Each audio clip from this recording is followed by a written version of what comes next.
Okay.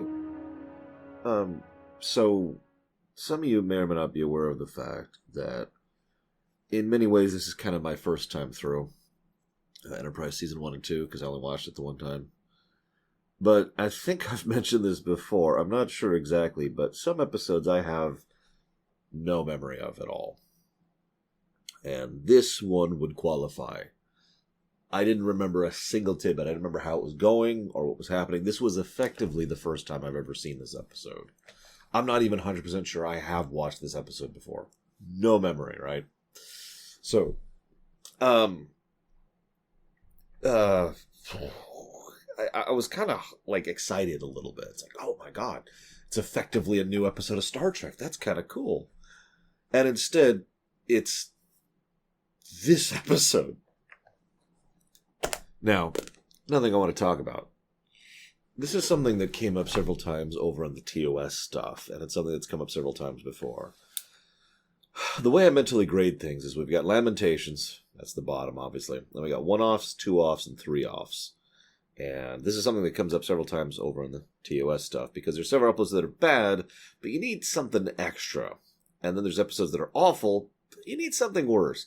And then there's episodes that are terrible, but they need that last little oomph to qualify as Lamentation.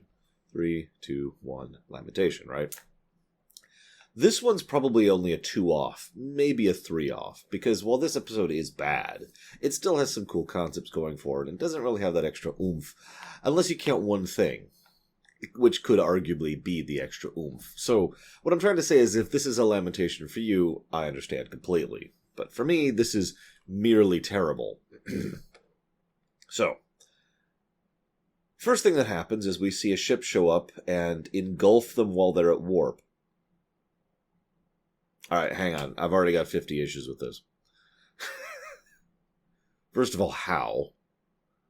Like I want you to picture that. Remember, when you're at warp, there's a bubble surrounding your ship, which is maintaining your presence outside of normal warp space. So, huh? Second of all, I love how they just let it happen. What's even funnier is and this is, I swear I'm not making this up, they actually don't go to tactical alert until after they've already been engulfed. And that's when they find out the weapons are offline, and the engines have just been taken offline.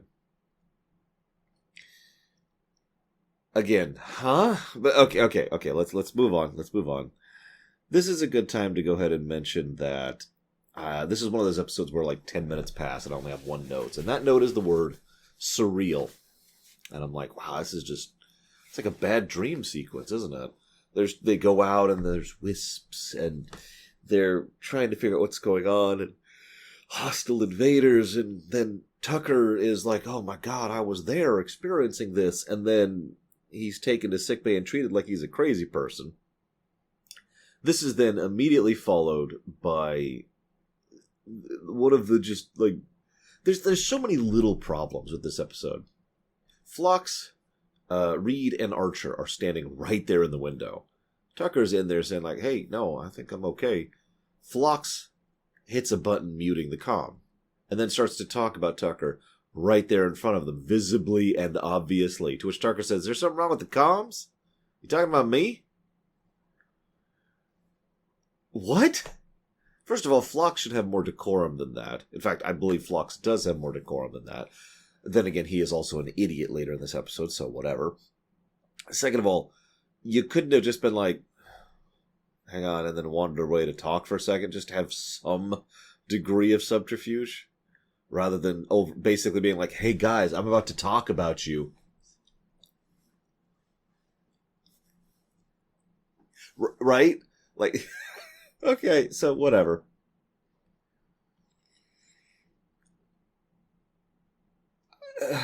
This then leads to a bit where Archer is in his quarters, staring dramatically out the window. And T'Pol shows up to say, Ensign Sato is trying to communicate with the alien crew. Now, I know I'm kind of picking at this episode, so please forgive me, but I want to make this clear. This is stupid. This is actually... Remember how we talked about how the dialogue was not good in a previous episode? I forget the name of it, but you remember that came up? But the episode itself was well structured and generally well written, right? This is not that. This is actively bad dialogue, and the structure of the episode is awful. So I want you to really think about this for a second. A military officer is, on her own, undertaking the kind of task necessary to solve a problem, okay? Does this need to be reported? Because if you have a military structure, I know, Starfleet's not military. If you have a command structure, because it is a command structure, even an Arby's has a command structure. If you have a command structure by which you have the leeway to make those kind of choices on your own, the information is kind of an unnecessary thing. They're doing that. And if you don't, then she was already probably ordered to do that by Archer, who probably is aware of the fact that he ordered her to do that. Then again, who knows? I mean, with Archer, you're never really sure about that, right? This then leads to this bit where T'Pol has to inform... T'Pol has to inform Archer of the morale of the crew. And the only reason that line exists is so that Archer can have his line, "I've got to get them out of here." Dramatic statement. At least in the interests of total fairness. So the episode up until now, we're at like what, the 12-minute line mark, something like that, is stupid. Like, it's actually bad dialogue, bad written, Hollywood dreck. And I'm like, okay, whatever. And it gets to this part where Tucker is mind controlled, and I'm just like, oh God, okay. They're going to do it. They're going to do the thing that Star Trek has been doing since forever, which pisses me off. And it's that thing where someone is acting off, and nobody notices. No, credit where credit is due. Rostov? Yeah, Rostov notices basically immediately that something's off with Tucker and reports it in. Good job. Good job. We're dipping out of lamentation status. And they go and they have this conversation with him. It turns out it's been a long time since we encountered corporeal beings. It's very strange, right?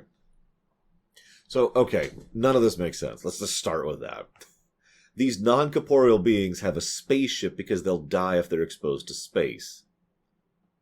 What? Let's also add on to this the fact that they have a spaceship as non-corporeal beings, which they control, by the way. What? There's also the fact, and this, I'm sorry, I'm skipping ahead a little bit. There is a line later on where Archer's like, what would happen if they would, possess a corpse? Well, the same thing as if they were exposed to space. They would die. Okay. Obviously, that's a bit of a misunderstanding or a mislabel, because these things freely go to and from the ship, from the other ship, while the other ship's over there, and they've released this ship. So they have no problem, just back and forth, right? Across, the Gulf of Space. Also, the corpse line is doubly strange because they just released some, anesthetizine or whatever into the air to knock people out, which isn't quite what you'd call a corpse. Unless it was actually supposed to kill them, in which case they probably shouldn't be resuscitated by then restoring the oxygen levels, because that's not how that works. So none of that makes sense. Then we look at the line, oh, they haven't encountered corporeal beings in a long time. Why? This neck of the galaxy is absolutely littered with life. There's a reason we have actually been able to encounter different aliens every week. They haven't encountered anybody else? Oh yeah, while we're on the subject, since the aliens are evil, because the aliens are evil, and I sure hope they're all evil, because they do kill them all at the end of the episode. You caught that, right? It's almost as an anecdote, or not an anecdote. It's like a side note, right? Like, oh, and by the way, we blow up the enemy ship and they all die. What? But anyways, since they're evil, why do they release the ship? Like, if your big evil plan is to replace the crew of the Enterprise, why release it? Also, apparently they're dying because their ship is breaking down and they don't know how to fix it. Okay, you know what? I'm with that. After all, hard to fix things. So their plan is to take Enterprise and then use them to find other people to take, instead of trying to use those people to fix their ship. Also, I'm pretty sure I've seen this exact same plot over in TOS before. More than once. And I'm sorry.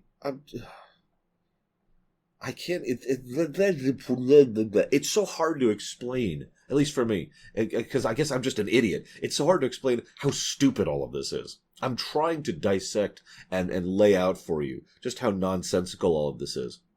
Because it looks like someone sat down and had an idea and then had no idea how to express that. And then someone else walked in and said, hey, there needs to be a thread of the week.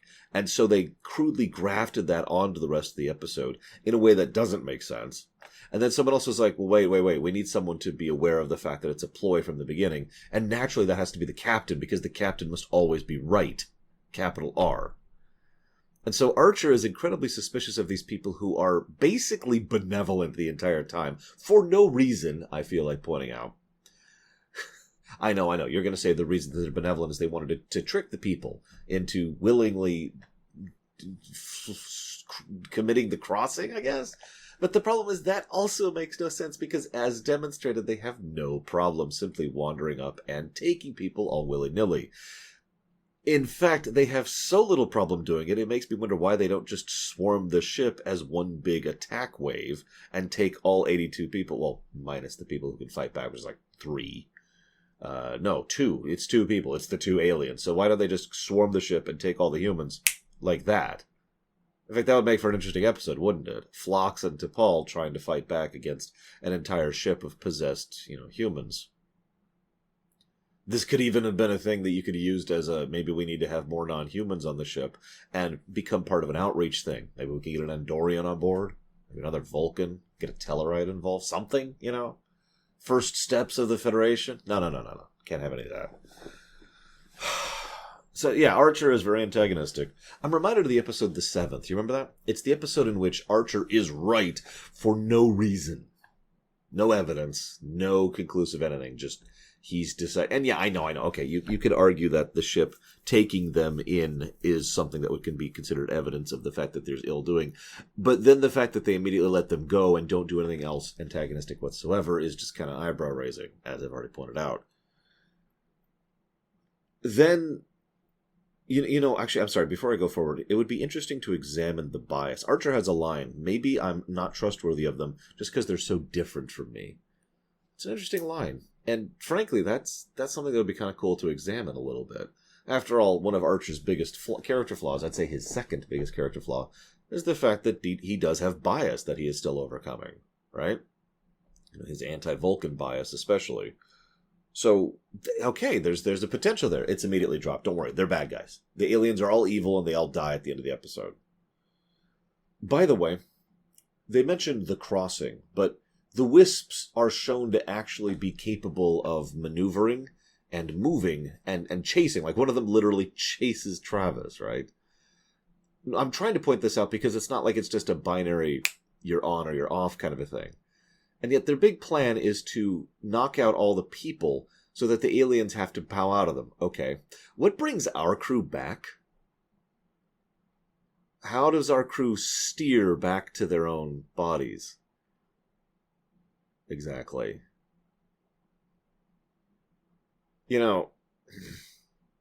This then leads to not Reed, possessed Reed, totally creeping on a woman. And this is pretty much officially the moment I was just like, okay, I'm done with this episode. Because this is when Not Reed insists on really uncomfortably sexually creeping on T'Pol.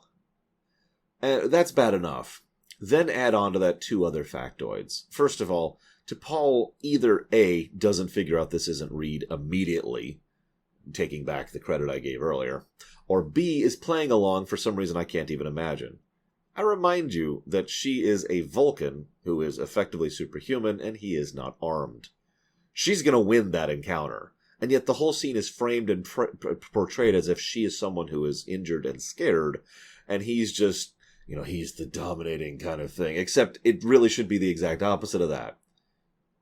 I mean, for God's sakes, if nothing else, she could neck pinch him, right? I know, that'll come up later. Whatever. So, yeah, either this takes forever for her to figure out this is Reed, or she's playing along for reasons I can't even fathom. And I'm like, why? Then Rostov gets taken, and Tucker figures it out instantly. Now, in case you think I'm banging on about this point too much, allow me to share that later on in the episode, one of the climax points of the episode is all centered around the idea that Tucker has already been taken, despite being in the shielded area. Whatever. Never explained or discussed. And then Travis can't figure out that Tucker's been taken until Tucker literally slugs him. So the episode just keeps bouncing back and forth on that point. Anyways. So, this then leads to Hoshi mentioning to Archer that we're getting reports from all over the ship that people are being taken. I'm sorry, why has that not been forwarded to Archer? Now, again, I know this feels like a nitpick, but I want you to really picture this. Okay, so here's a ship. Let's assume it's not military, but there's a ship with a command structure. And reports are pouring into the bridge that people throughout the ship are being mind-controlled. Possessed, but whatever. And the bridge just looks at that information and sits on it and does nothing with it. Until the captain physically makes his way to the bridge. Coincidentally, I might add. He's not going to the bridge for this reason. He's there on other business. And then, oh, by the way, Captain, we're getting reports about all this stuff. And maybe now you understand why this is such an issue. Because, you have comm units. And the ability to say, Captain, the kind of thing you probably should have informed him about immediately. And it's little holes like that really made me question this script. This then led to this bit where they get the engines working, and Hoshi says, why aren't we running? And Archer has to be like, our other people are there, and we're getting them back. Cut to black, cut to commercial. And I'm like, what is that statement? Hoshi is not that stupid, and Archer doesn't need to say that. And at this point, I started thinking, God, this is really bad dialogue.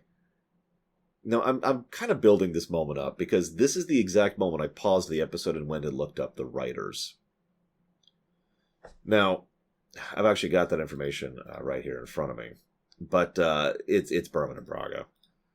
I mean, there were other people involved. Andre Bromanis, who I have no idea who that is, was actually involved in story by probably the person that actually bought the spec script off. But this was written by Berman and Braga. And it shows.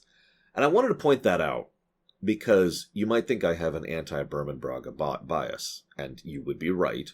I am pretty anti-Berman, and while I actually do have a decent amount of respect for Braga, and my opinion of him has risen over the years, not gone down, the fact of the matter is, when he is being forced to crank out these kind of scripts, you get problems. This is something I've already pointed out.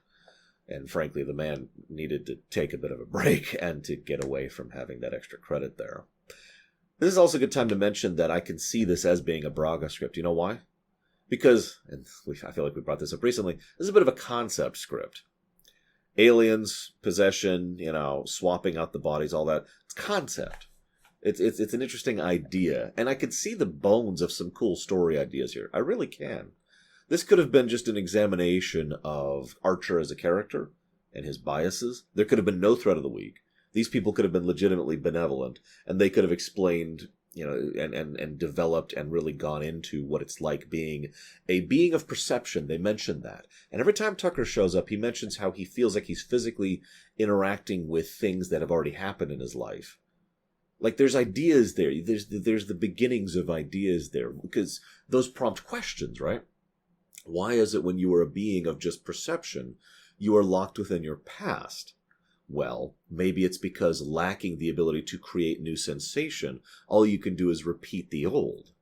And thus, maybe these aliens, to some extent or another, are actually stuck, looping back through their old lives over and over, their corporeal lives. Hence the idea of why it is they would be desperate to get new sensations and new experiences. And you can see the ideas there, right? You can see those in the episode.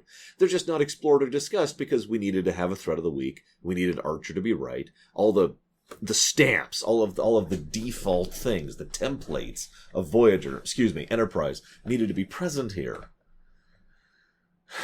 Now whatever. So Travis flees one of the wisps, which doesn't make any kind of sense on any level. The fact that Travis can outrun a wisp while going up a ladder is nonsense in its own right. But then there's the fact that Travis is shutting doors behind him, which somehow works. Now, what's funny is the only reason that ends up working is because he enters the nacelle, which happens to have this kind of shielding, which prevents the non-corporeal beings from going through it. Sure. By the way, quick side note, there's this bit earlier before Reed was taken where he actually pulls out a phaser to shoot at the thing. I actually applaud that. Reed was completely on the ball and actually pretty smart with what he did. Immediately run for the energy weapon, right? To shoot at the thing, because there's a bit of logic there. And if nothing else, at least he's trying, so credit where credit is due. Also, Reed was unable to escape while running on foot, but I don't want to get into that. Anyways, so then there's this bit where, like 3 or 4 scenes in a row, they keep calling for security.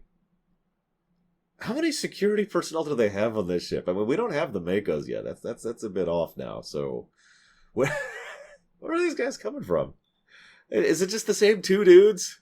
Security to deck 5. Security deck there. And they're just like, oh, God, make up your mind, Captain. At least we're getting our cardio today. As they're running back and forth on the ship. Hang on. Captain needs security on the bridge. I would have actually been willing to give this episode credit if like progressively each time they're called, they're just a little bit more winded until finally they're called to the bridge and like, here again. Oh my gosh. So they remember the catwalks from the Storm episode, which cool, credit. And Archer goes and proves just how terrible of a captain he is. He actually does this twice in this episode. At least twice. Once is when T'Pol says, hey, so I'm a Vulcan and I have mental discipline, which is something that we kind of do. So I would like to go out. And he says, it's too dangerous. Archer, you're an idiot. You are on the back foot and you need to be thinking tactically. And frankly, you need to be willing to order a crew member to die in order to save the rest of the ship.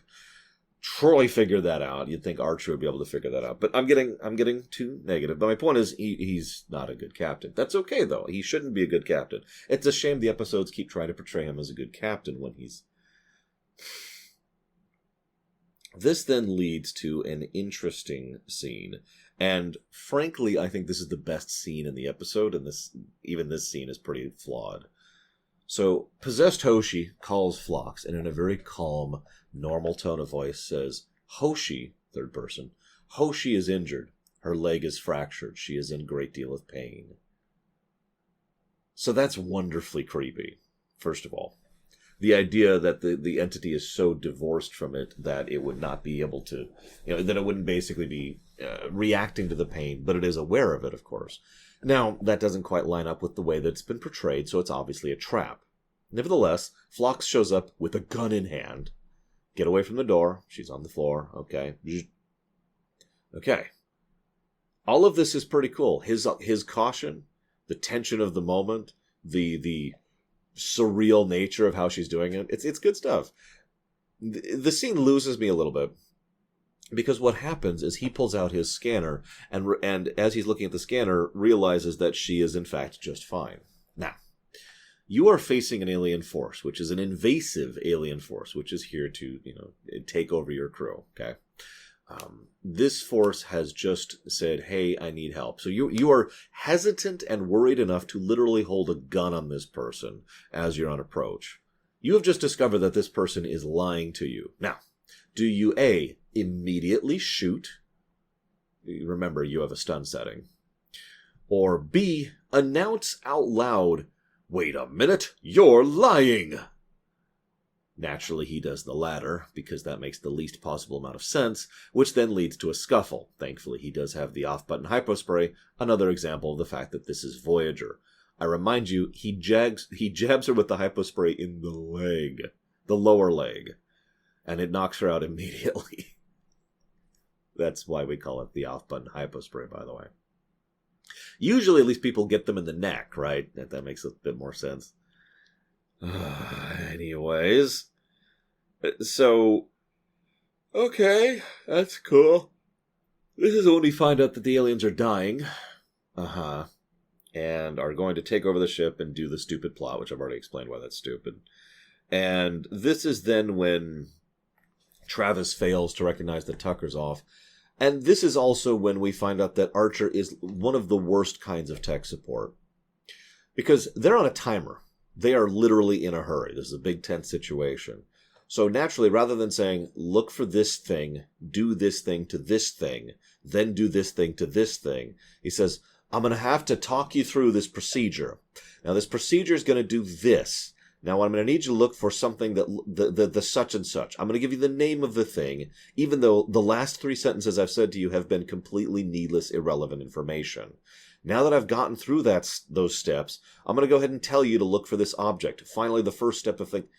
Now, don't mistake me. In real life, IT support like this, especially over the phone, you kind of want to walk the person through this. And I'm sure that's what the writers were thinking when they scripted this out, was you walk the person through this so they have some understanding of what they're doing. However, speaking as someone who has been a tech support on the phone in an emergency, aka when time is critical, you don't do that. You say, look for the 2 circular things on the side. Now push both at the same time. That'll release the thing, pull it out, pull the lower right thing to the 3 o'clock position, and the upper left thing to the 3 o'clock position, go. And if they had done that, and he had done that, they would have finished, I'd say probably about 20 seconds earlier. Why is 20 seconds so relevant?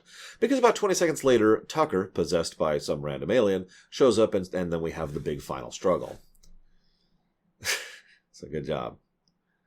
Then they have the big struggle, and thankfully this thing which disperses gas through the entire ship also shoots out gas immediately from its own thing, which actually sounds like a bit of a safety hazard, but let's not get into that right now. And they manage to knock out the crew, and all the crew go back, and then the ship's like, we're going to take you again, and then they blow it up. And kill all the aliens. Because they were bad guys, it's okay. And then the episode ends. What? No denouement? No follow-through? No examination? Just, oh, what happened? I was just having ribs. Deep breaths. End of episode. What? Now, over on the TOS stuff... Oh, I don't actually have the document up. Hang on. So I have a document I've been keeping track of, and it's best acceptables, bads, worsts, right? I've been dividing it up into 4 categories, so that when we get to the post-series videos, I'll have something to go off of, basically taking notes as I go. I've been doing the same thing with Enterprise. It's a much smaller list, because there's only 3 bests, 4 okays, no bads, and 2 worsts. But I'm going to add this episode to the bads list, because 45 minutes of my life was just wasted. And the moment I said that, I realized that you could say the same thing about this very video you're watching right now. So I do apologize for wasting your time. I hope I've at least done something to add to the substance of the universe as I've been discussing this. Like I said, I can actually legitimately see some concepts here.